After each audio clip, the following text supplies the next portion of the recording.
Hello.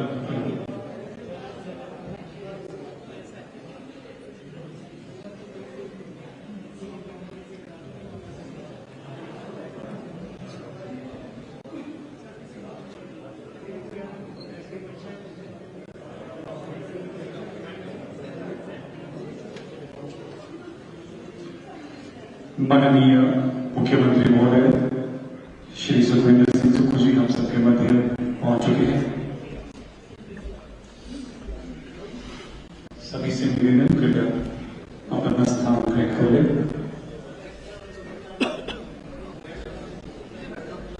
Chief secretary साहब बुला, chief secretary साहब इधर आओ। नहीं इधर आओ, थोड़ा चीफ सेक्रेटरी साहब इधर आओ।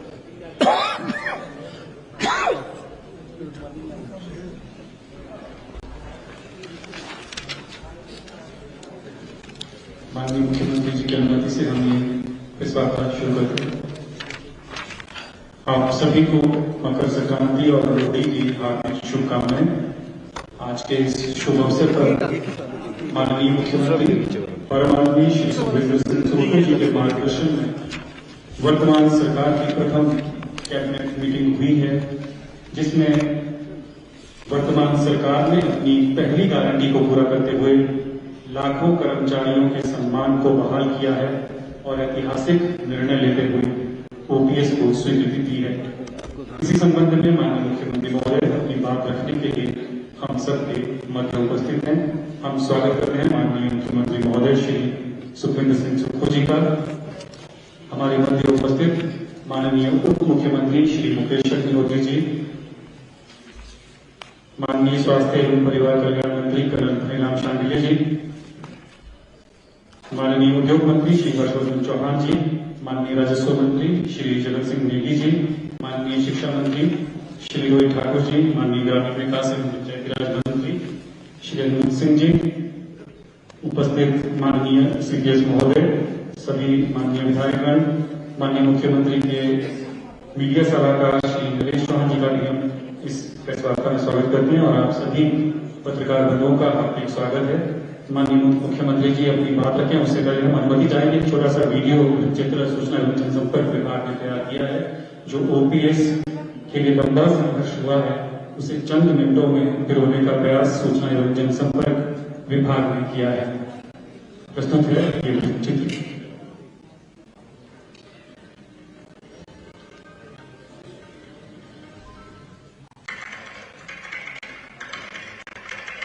हिमाचल प्रदेश सरकार के 1,36,000 कर्मचारियों ने अपने परिवार के भविष्य को सुरक्षित करने के लिए ओपीएस बहाल करने का संघर्ष तेज कर दिया। हिमाचल प्रदेश विधानसभा शिमला के बाहर ओपीएस बहाल करने की मांग कर रहे हजारों कर्मचारियों के साथ अमानवीय व्यवहार किया है। कई कर्मचारियों को सलाखों के पीछे धकेल दिया गया है।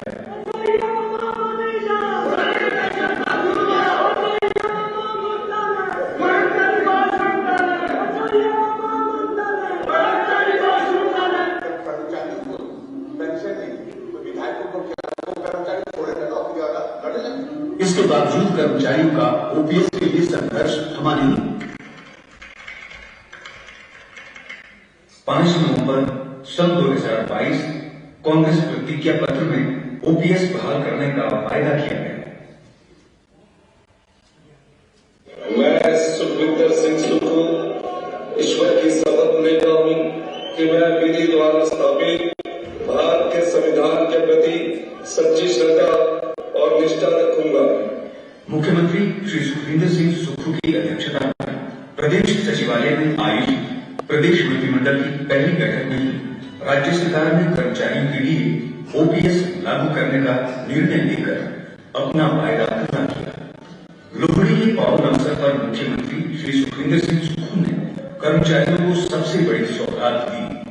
प्रदेश सरकार के इस ऐतिहासिक फैसले से कर्मचारियों की सामाजिक और आर्थिक सुरक्षा बढ़ी है और अब वे सम्मानजनक जीवन यापन कर पाएंगे। जैसा कि जब से हमारे माननीय मुख्यमंत्री श्री सुखविंदर सिंह सुक्खू जी ने वर्तमान बयान किया है, एक के बाद एक वो इस तरह के फैसले ले रहे हैं कि हमें तो याद आती है उस नायक फिल्म की जिसमें अनिल कपूर जी ने एक के बाद एक इस तरह के फैसले लिए थे और आज प्रदेश सच में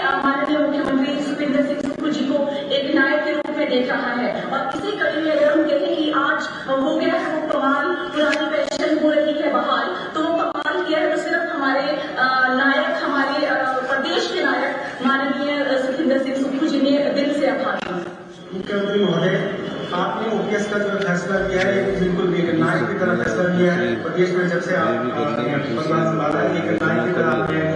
सारे फैसले लिए थे। दूसरी योजना का 30 तारीख को 1 महीने के भीतर कमेटी बनी है ना सर, वो है प्रदेश के कर्मचारियों और जनता को तोहफा दिया है।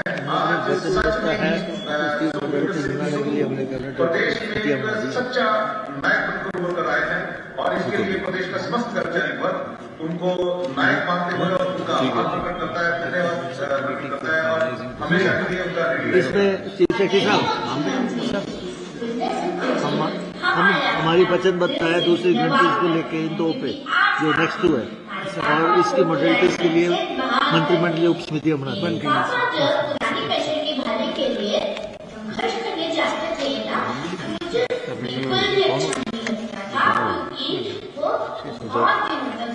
बिल्कुल नहीं आती, पर आज मैं बहुत खुश हूँ और यह खुशी आपके कारण ही संभव हो पाई है। मैं ईश्वर से प्रार्थना करती हूँ कि ईश्वर आपको सदा स्वस्थ रखे, आपके भाइयों को और सदा हमारे मुख्यमंत्री के पद पर बने रहे। एक बार फिर से मैं दिल की गहराइयों के साथ आपका बहुत बहुत धन्यवाद।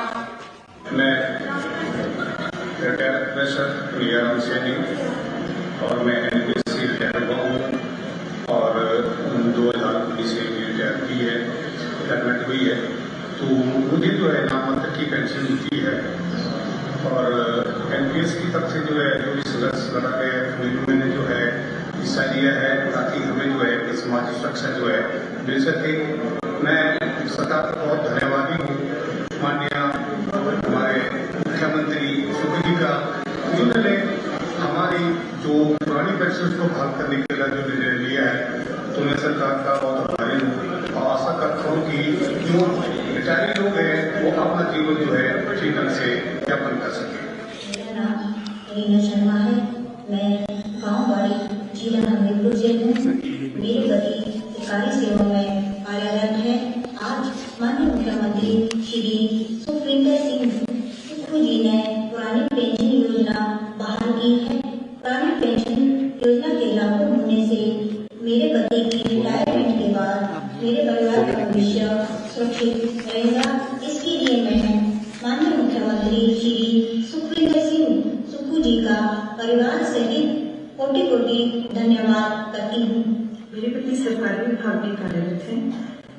रिटायरमेंट के बाद पेंशन का पहले कोई प्रावधान नहीं था, लेकिन अब कांग्रेस सरकार ने पुरानी पेंशन बहाल कर दी है, जिससे हमारा बुढ़ापे का जीवन सुरक्षित और सुखमय हो गया है।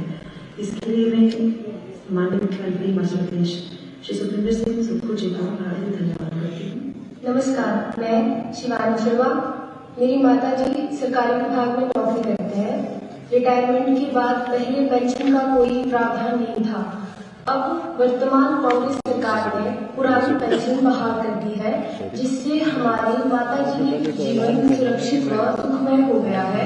इसके लिए हम माननीय मुख्यमंत्री हिमाचल प्रदेश सुखविंदर सिंह सुक्खू जी का बहुत बहुत धन्यवाद करते हैं। सुख की सरकार, हिमाचल सरकार।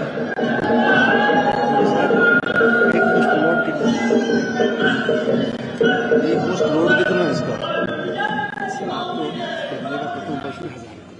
सूचना एवं जनसंपर्क विभाग की एक छोटी सी प्रस्तुति हमारे मध्य मुख्य सचिव श्री संजय अवस्थी जी और सम्माननीय मुख्य सचिव महोदय श्री ध्रुव सक्सेना जी की उपस्थिति में आपका भी बहुत बहुत स्वागत है।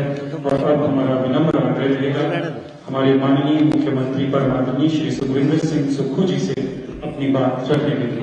माननीय मुख्यमंत्री महोदय।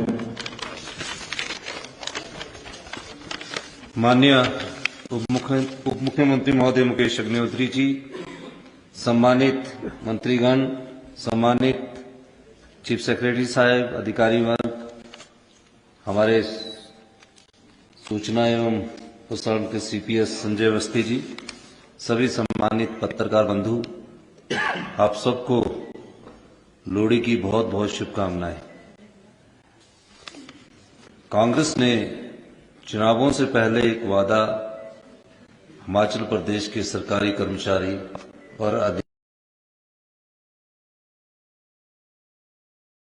अधिकारियों से किया था और कहा था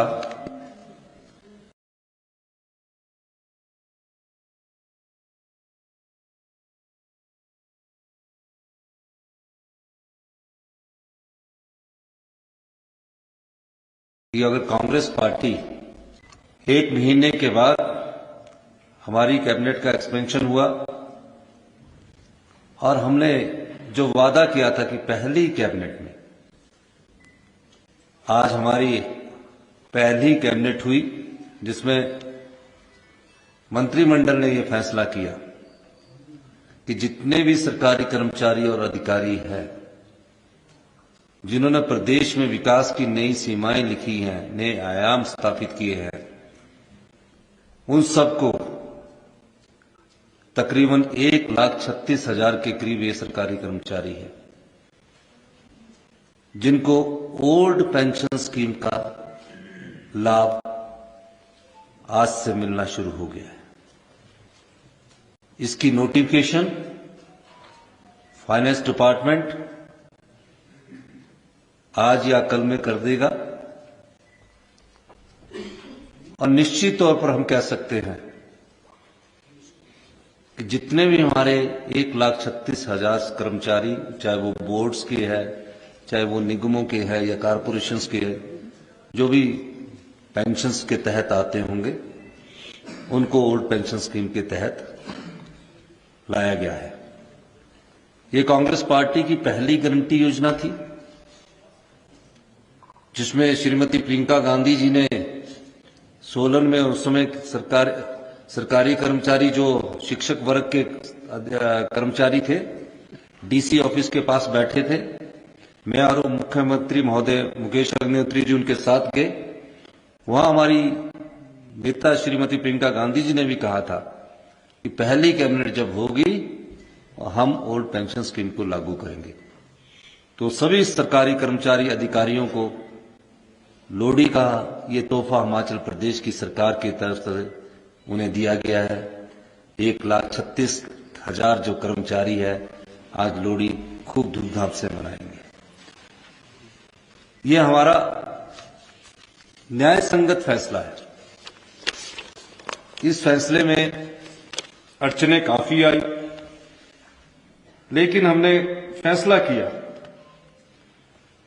कि हमें सामाजिक सुरक्षा और मानवता की दृष्टि से इस पेंशन को लागू करना चाहिए।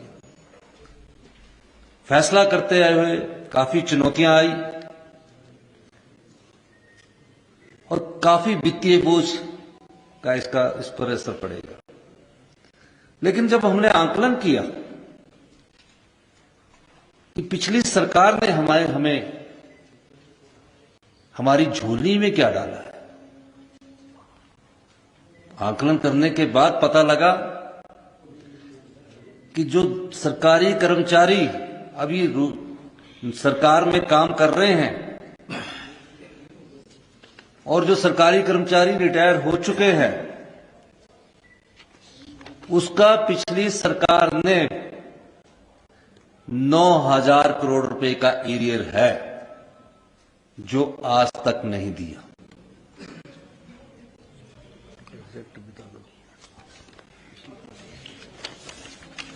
उसका एग्जैक्ट फिगर मैं आपको बताना चाहता हूं। जो नौकरी लगे हुए हैं 4,430 जो अभी नौकरी लगे हैं करोड़ का एरियर उनका पड़ा है। जो सैलरी का है, जो नौकरी लगे हैं अभी उनकी सैलरी का जो एरियर हिमाचल प्रदेश सरकार को देना है। पेंशन वाले जो सरकार में काम कर चुके हैं, रिटायरमेंट की जिंदगी जी रहे हैं, उनका 5,226 करोड़। और जो अभी 6th पे कमीशन लागू हुआ उसका डीए तकरीबन 1,000 करोड़ है। तो पिछली भारतीय जनता पार्टी की सरकार हमारी झोली में 11,000 करोड़ की अदायगी जो हमने अपने सरकारी कर्मचारियों को करनी है वो डालकर गई है। ये कैसी व्यवस्था थी कि सरकारी कर्मचारियों के एरियर को भी नहीं दिया गया, जो पेंशनर थे उनके एरियर को भी नहीं दिया गया, और किस प्रकार से गवर्नेंस करते रहे। और किस प्रकार का प्रशासन चलाते रहे। बड़ा दुख होता है कि आपने 6 पे कमीशन तो लागू कर दिया, वो भी अंतिम साल में जब जाने वाले थे, और 1000 करोड़ का डीए का एरियर हम पर छोड़ के। यही नहीं, 900 के करीब संस्थान खोल दिए गए। अगर इन संस्थानों का खर्चा जोड़ दिया जाए, ये संस्थान कैसे खुले। 380 के करीब primary, middle, senior secondary school खोल दिए गए। 23 के करीब कॉलेज खोल दिए गए। एक लेक्चरर जो डेपुटेशन पर दूसरे कॉलेज से लाया गया, उसके सारे कॉलेज खोल दिए गए। और कोई एक कॉलेज की घटना नहीं है ये। 80%, 90% कॉलेजों में एक टीचर के अनुसार कॉलेज खोल दिए गए। इलेक्ट्रिकल डिवीजन खोल दिए गए, आईपीएच के डिवीजन खोल दिए गए। और ये कब खोले? अगर अपने सरकार के प्रथम वर्ष में खोलते अच्छी बात होती, द्वितीय वर्ष में खोलते और अच्छी बात होती, तृतीय वर्ष में खोलते थोड़ा और अच्छा होता, चौथे वर्ष में खोलते थोड़ा कम अच्छा होता।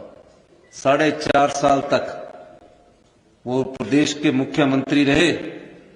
6 महीने में ऐसी देवीय शक्ति आ गई जिसे चुनावी देवीय शक्ति कहते हैं। उसका उन्होंने सोचा कि चुनाव के माध्यम से 900 संस्थान खोलकर मैं इसका फायदा उठाऊंगा। ऐसा काम ना तो प्रथम मुख्यमंत्री यशवंत सिंह परमार जी थे, डॉक्टर रामलाल जी थे, वीरभद्र सिंह जी थे, शांता कुमार जी थे, धूमल जी भी थे। 75 साल तक वो संस्थानों को मजबूत करते रहे। लेकिन यहां 4.5 साल तक तो जयराम जी भी संस्थानों को मजबूत करते रहे। 6 महीने में ऐसी देवीय शक्ति आई कि 900 संस्थान खोल दिए गए। अगर हम उसका खर्चा निकालें, अगर हम ये सोचें कि हम ये सारे संस्थान चलाने हैं, तो ये 5000 करोड़ की लायबिलिटी और जोड़ दीजिए। 16,000 करोड़ रुपया इस पर खर्चा आता है। हमने कहा जहां जरूरत होगी, नीड बेस, हम संस्थान जो है उनको खोलेंगे। 11,000 करोड़ का तो देना ही है। ये 5,000 करोड़ तो उन संस्थानों को चलाने के लिए आना था जहां हमें कड़ा फैसला लेना पड़ा, और हमने फैसला कड़ा लिया, जिसमें हमारे उप मुख्यमंत्री मुकेश अग्निहोत्री जी, हम कैबिनेट और सभी विधायकों ने विधायक दल की बैठक में फैसला लिया कि हमारे क्षेत्र में कई जगह ऐसे है कि जो हमारा पुराना संस्थान था वो भी खराब हो गया, 2 आदमी वहां से शिफ्ट कर दिए, और नया संस्थान भी नहीं चला और पुराना भी नहीं चला। इन सब समस्याओं के बावजूद हमने फिर भी अपना वादा पूरा करने का ठाना था। चर्चाएं हुई, 3-4 बार मीटिंग हुई, अधिकारियों के साथ बैठक हुई। सबसे बातचीत करने के बाद फिर हम कर्जे पर आ गए कि डबल इंजन की सरकार थी, कुछ मिला होगा। जब कर्जा पता लगा तो 75,000 करोड़ का कर्जा हिमाचल प्रदेश की जनता पर चढ़ा हुआ है। ये कैसे सरकार चला रहे थे? कैसा इनका मंत्रिमंडल था? आज इन्होंने किस प्रकार इन्होंने सत्ता का विकेंद्रीकरण करके अपना सत्ता सुख भोगा है। इसीलिए हम कहते हैं कि हम सत्ता के लिए नहीं आए, हम व्यवस्था परिवर्तन करने के लिए आए हैं। 75,000 और 11,000 करोड़ का ये कर जोड़ लीजिए, 86,000 करोड़ रुपया, जिसमें 11,000 करोड़ हमको देना ही है। 86,000 करोड़ रुपए का कर्जा इस हिमाचल प्रदेश पर छोड़कर चले गए थे। और चुनाव जीतने के लिए अगर 5,000 करोड़ रुपए का और कर्जा लगा देते इन संस्थानों का खर्चा, तो 91,000 हो जाता। ये इस प्रकार की सत्ता हमें छोड़कर चले गए। फिर भी इन सब आर्थिक कठिनाइयों के बावजूद हम अपने संसाधन बनाने की तरफ आगे बढ़ रहे हैं। हम प्रदेश की जनता से अपील करना चाहते हैं, प्रदेश के सरकारी कर्मचारी और अधिकारियों से अपील करना चाहते हैं कि समय के अनुसार हमें बदलना पड़ेगा। हम हिमाचल की जनता पर आने वाले समय में कर्ज का बोझ ढाकर आगे नहीं बढ़ सकते। हिमाचल सुंदर प्रदेश है, इसलिए हमें आने वाले समय में कुछ और कड़े फैसले लेने पड़ेंगे, क्योंकि व्यवस्था को सुचारू रूप से चलाने के लिए कड़े फैसले लेने की जरूरत है। और उसमें हम पत्रकार बंधुओं का भी साथ चाहते हैं, हिमाचल की जनता का भी साथ चाहते हैं। फैसला समाज के और प्रदेश के हित के होंगे। ये बात हम इसलिए कह रहे हैं कि जब फैसला लेना होता और जो वादा किया होता है, वो कांग्रेस की नीति भी साफ थी, नियत भी साफ थी। अभी तो पहला विधानसभा सेशन हुआ, हमसे पूछते थे कब वो ओल्ड पेंशन स्कीम लागू होगी। हमने ओल्ड पेंशन स्कीम लागू करके अपनी दृढ़ इच्छा शक्ति का परिचय दिया है और आज से ही लागू कर दी गई है। और देखिए, दिन रात मैं अधिकारियों का भी धन्यवाद करूंगा। ये वही अधिकारी है जो उनके समय में थे, लेकिन हमने सोच को बदला। दिन रात मेहनत करने के बाद हमने बोला कि जो एनपी, जिनको पेंशन नहीं मिलती, उनका जो पैसा कंट्रीब्यूशन है, जो 14% हम देते हैं और 10% एम्प्लॉय से लेते हैं, वो कितना बनता है। पता लगा 8,000 करोड़ रुपया केंद्र सरकार के पास इन सरकारी कर्मचारियों का जमा हुआ है। हमने पत्राचार किया कि आप हमें इसको दीजिए। वो कहते हम सरकार को देने के नहीं चाहते, हम वाद्य नहीं है। कोई इंडिविजुअल व्यक्ति का तौर से मांगेगा तो उसको हम वाद्य है मान सकते हैं, वो भी सोच विचार करके। सरकार को नहीं देंगे 8,000 करोड़ रुपया। लेकिन फिर भी हमने इन सब समस्याओं को पार करते हुए फैसला किया कि हमारी सरकार का दृष्टिकोण स्पष्ट है और हम पहली ही कैबिनेट में अपने सरकारी कर्मचारियों को, जिनको 1,36,000 कर्मचारियों को लोहड़ी के इस शुभ अवसर पर यह तोहफा देना चाहते हैं। और आज हमने उनको तोहफे के रूप में ये पेंशन योजना लेकर ओल्ड पेंशन स्कीम उनको दी है। दूसरी, हमने कहा था अपनी गारंटी योजना में कि हम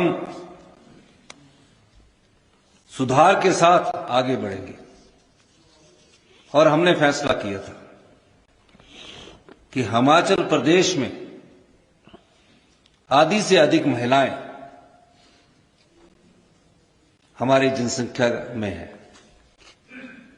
अब उनको हमने वादा किया था कि 1,500 रुपया हम मासिक पेंशन उनको देंगे। अब 1,500 रुपये मासिक पेंशन के लिए हमने वादा किया। आज पहली ही कैबिनेट में यह भी फैसला ले लिया गया कि 1,500 रुपया मासिक पेंशन दी जाएगी, और एक सब कमेटी धनीराम शांडिल जी के नेतृत्व में, जगत सिंह नेगी जी और अमरू सिंह जी के नेतृत्व में बनाई गई है, जो 30 दिन के भीतर, चंद्र कुमार जी के नेतृत्व में बनाई गई है। शांडिल जी, चंद्र कुमार जी और अमरू सिंह जी, जो 30 दिन के भीतर हमें किस प्रकार इस पेंशन योजना को लागू करना है वो लागू कर दी जाएगी। योजना को लागू करने का एक खाका तैयार किया जाएगा, वो हम लागू करने के लिए भी बाध्य है, क्योंकि वो हमारी गारंटी योजना में है। तीसरा, एक और हमने वादा किया था कि हम 1,00,000 रोजगार के अवसर पैदा करेंगे। हमने आज ये फैसला किया कि हिमाचल में युवा दर बदर भटकता है, क्या कौन से ऐसे रोजगार के साधन पैदा किए जाएं सरकारी क्षेत्र में, उस दृष्टिकोण से हम आगे बढ़ने की कोशिश कर रहे हैं। हम वैसा रोजगार नहीं देना चाहते कि जहां पेपर पहले लीक हो जाता है, पेपर बिक जाता है और लोगों को रोजगार दे दिया जाता है। हम ऐसा रोजगार देना चाहते हैं जहां पारदर्शी रोजगार नीति आए। इस दृष्टिकोण से भी हम कार्य कर रहे हैं और मेरिट को उपेक्षा ना की जाए। इस दृष्टिकोण से हमने एक और कैबिनेट सब कमेटी का गठन किया है, जो श्री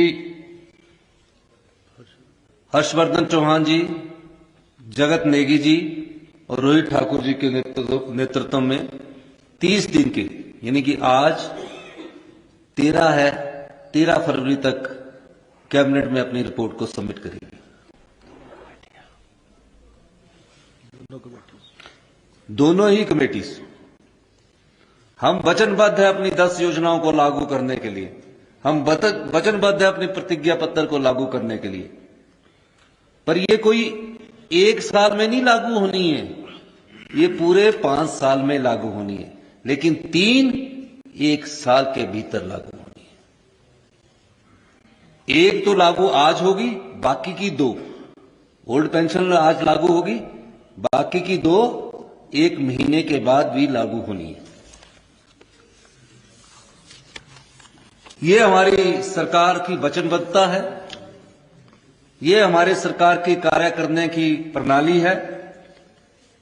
हम चाहते हैं कि तीव्र गति में फैसले हो और जो चीज करने की है उसको किया जाए।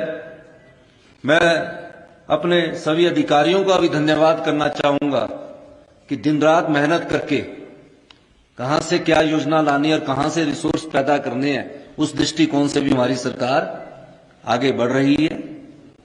और हिमाचल की जनता को हम इस लोहड़ी के पर्व अवसर पर यह कहना चाहते हैं कि हम ईमानदार शासन और जानदार प्रशासन की ओर आगे बढ़ रहे हैं। हमारा लक्ष्य हिमाचल की जनता का सेवा करना है। इस दृष्टिकोण से हमने बार बार कहा है, हम सत्ता नहीं व्यवस्था परिवर्तन के लिए आए हैं। आपने मेरी बात सुनी, आपका बहुत बहुत धन्यवाद। वो तो जो भी ओल्ड पेंशन स्कीम को मानेगा उसको लागू कर दिया जाएगा, जब से भी।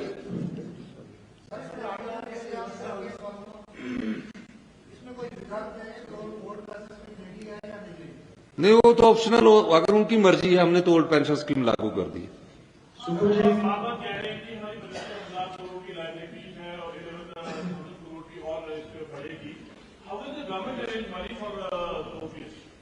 देखिए, चुनाव जीतने के लिए हम राजनीति तो नहीं करते ना। चुनाव से पहले भारतीय जनता पार्टी ने 7 रुपए डीजल के बैट से घटाए और हिमाचल प्रदेश में डीजल जो है सस्ता हो गया। आज भी उत्तराखंड में, पंजाब में, जम्मू कश्मीर में से सस्ता हिमाचल में डीजल उपलब्ध है, सस्ता आज भी। हमने 3 रुपए, 7 रुपए में से 3 रुपए बढ़ाए, वहां से हमने ओल्ड पेंशन स्कीम का इंतजाम किया।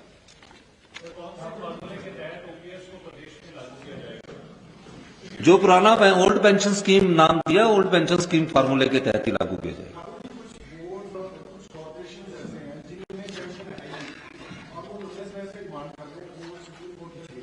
ऐसे बोर्ड और कारपोरेशन जब आएंगे तब उनके साथ बातचीत करके कर लिया जाएगा।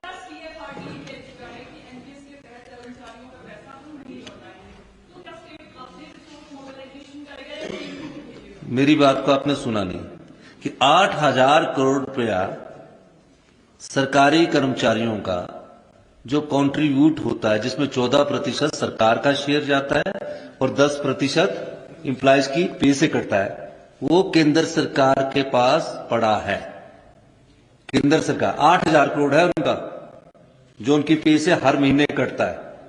हमने बोला हम उसके बाहर से अपने सोर्सेज से जो 3 रुपए बैट बढ़ाया उसके माध्यम से ओल्ड पेंशन स्कीम को लागू करेंगे, और आने वाले समय में हम हो सकता है कि डीजल पर ही हमने किया है, तो ये चीज हमने कही है। सर एक ये जो फार्मूला की बात की आपने, ये राजस्थान, छत्तीसगढ़, पंजाब किस फार्मूले के तहत हिमाचल प्रदेश में ओल्ड पेंशन दे रहे हैं? एक ये, दूसरा जो एरियर देना है 2003 से लेकर, उसको किस तरीके से देना है? हम एरियर का तो अभी हमें 2-3 साल के समय में रिसोर्सेज पैदा करने पड़ेंगे। जैसे रिसोर्सेज अगर 6 महीने में पैदा हो जाते हैं, 4 महीने में होते हैं, साल में पैदा होते हैं, 2 साल में पैदा होते हैं, उस व्यवस्था पर भी हम काम कर रहे हैं। 2-3 साल में होते हैं, एरियर हम देंगे, लेकिन अभी इमीडिएटली हमारे पास एरियर का पैसा देने के लिए पैसे नहीं है। लेकिन मैं ये कह सकता हूँ फार्मूले हमने सभी का स्टडी किया, और छत्तीसगढ़ के फार्मूले के आधार पर अपना हिमाचल प्रदेश का जो बेस्ट फार्मूला था उसको लागू किया। सर मेरा सवाल ये है कि ओपीएस देने से प्रदेश सरकार पर कितना बोझ पड़ेगा?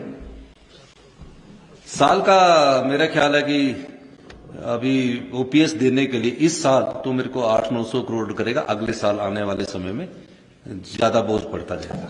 सर 3 क्वेरीज है छोटी छोटी, और क्वेरीज का मतलब सिर्फ इतना है कि जो मैसेज हो आगे बिल्कुल क्लियर जाए।